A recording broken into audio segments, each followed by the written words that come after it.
Hello everyone, welcome to our YouTube channel. Myself Gaurav Pipara, second year law student, currently Legal Internet Lexis and Company.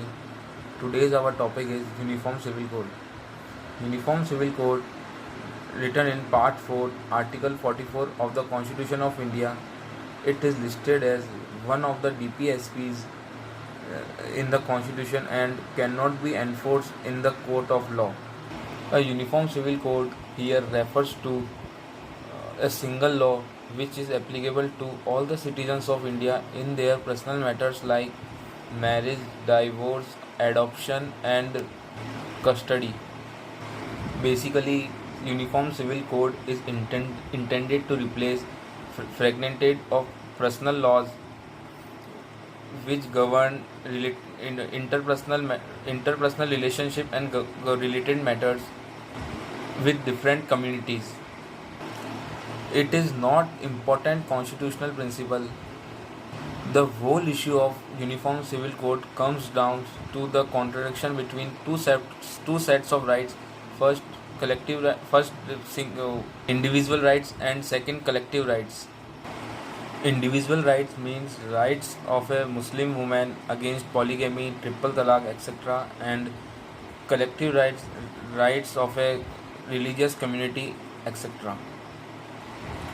Under Uniform Civil Code, marriage is a contract between two different sex, that is male and a female, with the purpose of living together.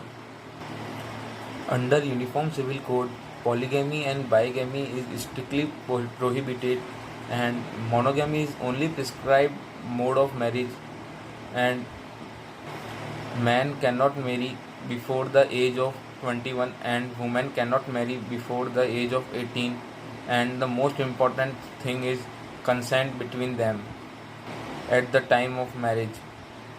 One of the important case law is related to Uniform Civil Code, that is Shaira Banu versus Union of India. The Shaira Banu case is popularly known as triple talaq case, as there are certain types of divorce in Islamic law.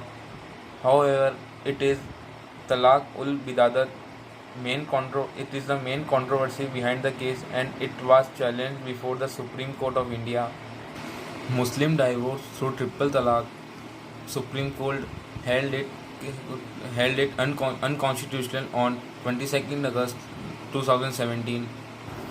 Muslim divorce through triple talaq has violated the Article 14 of Indian Constitution, which is right to equality.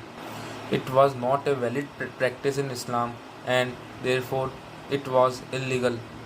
After the Supreme Court judgment, Government of India introduced Muslim Women Act Bill 2019, where Muslim husband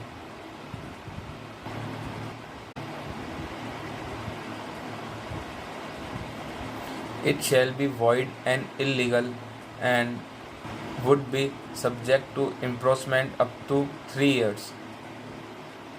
Thank you.